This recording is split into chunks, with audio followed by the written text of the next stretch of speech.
Pasti banyak noise-nya nih. Halo semuanya, kembali lagi di One Media, dan sebelum kami mulai, kami harap semua orang yang menonton video ini saat video ini diupload tetap berada di rumah dan terjaga kesehatan di masa pandemi COVID-19 ini. Oke? Kita actually juga nggak bisa kemana-mana atau nggak mau kemana-mana sih, makanya kita di rumah aja. Dan seperti kalian lihat, ini bukan set kita yang biasanya, ini cuma set sederhana dadakan gitu, karena kita cuma pengen ngomongin tentang isu ini. Oke, langsung aja kita mulai.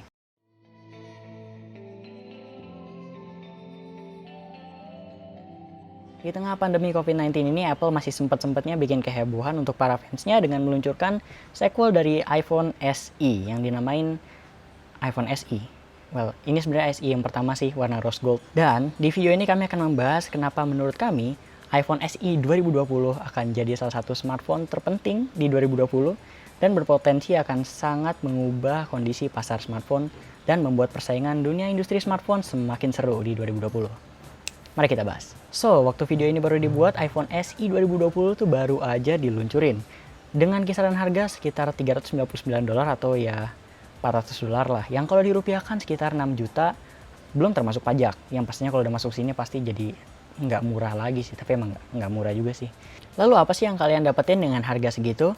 Nilai jual utama dari iPhone SE 2020 adalah spesifikasi yang modern dengan harga yang terjangkau. iPhone SE ini membawa chipset terbaru A13 Bionic yang sama dengan iPhone 11 series. Menarik kan?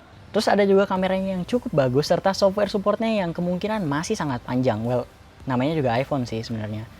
Ada juga wireless charging dari iPhone 8. Dan kalau kita ngomongin iPhone 8 cukup menarik karena body dari iPhone SE ini diambil langsung dari iPhone 8. Just sama persis, cuma bedanya logonya tuh agak sedikit ke bawah gitu. Dan ada pilihan warna white and black.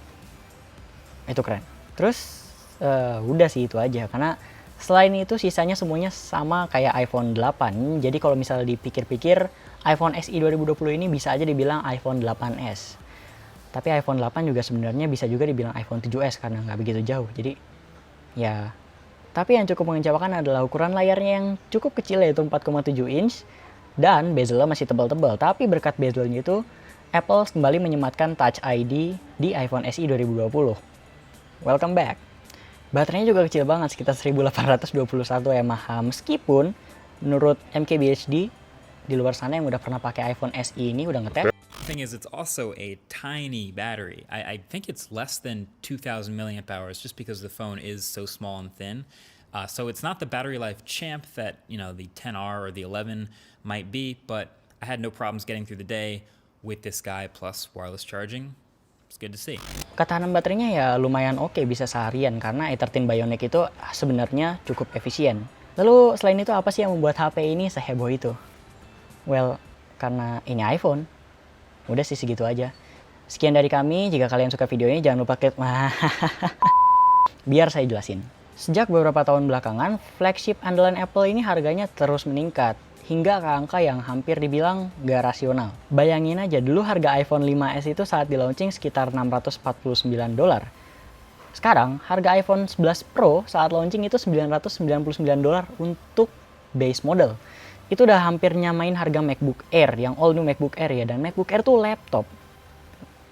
Ya, doesn't make sense. Akhirnya pengguna iPhone yang sudah terbiasa menggunakan iOS dan ingin upgrade tapi sekarang melihat harga iPhone yang kurang affordable, ya akhirnya mereka bisa aja beralih ke Android. Lalu calon konsumen yang tadinya belum menggunakan iPhone dan ingin beli iPhone tapi ngelihat harganya selangit, ya akhirnya nggak minat juga. Nah, mereka-mereka ini adalah calon konsumen yang tepat untuk iPhone SE. Kenapa? Karena untuk pertama kalinya, harga iPhone SE akan bersaing dengan Android di kelas mid-range. Dan untuk tipe-tipe orang yang seperti saya sebutkan tadi, ya pilihannya udah sangat mudah, yaitu ambil iPhone, ya kan? Saingannya di sini juga nggak begitu banyak, cuma ada Samsung Galaxy S10i, Realme X2 Pro mungkin, lalu ada flagshipnya Xiaomi mungkin. Karena sebenarnya saingan terberatnya iPhone SE 2020 ini nggak masuk secara resmi ke Indonesia, yaitu Pixel 3a. Dan mengingat kebijakan baru di tanah air mengenai peredaran smartphone tidak resmi, sepertinya Pixel 3a juga nggak akan mengganggu posisi iPhone SE.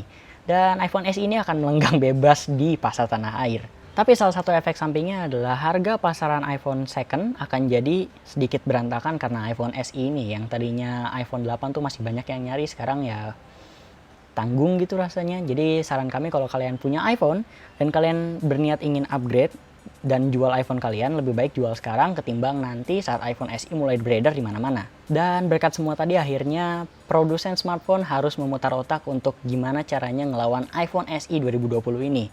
Mungkin gak sih kita lihat Pixel 3a akhirnya dimasukin resmi ke Indonesia, atau mungkin selanjutnya Pixel 4a, karena mengingat Google baru aja ngeluncurin Google Home secara resmi di Indonesia by Aerophone dan dinamain Google Nest kayaknya. Jadi ya kayaknya mungkin-mungkin aja, atau mungkin OnePlus mau bawa flagshipnya ke sini. Well, kita tungguin aja, karena kemungkinan persaingan smartphone akan jadi jauh lebih seru di 2020 berkat Apple. Oke, sekian saja dari saya. Terima kasih banyak telah menonton, dan kalau menurut kalian video ini bermanfaat, silahkan share, tinggalkan like dan komentar kalian di bawah. Jangan lupa subscribe ke One Media agar tidak ketinggalan video kami yang lain, dan saya Afta Pasha, signing out.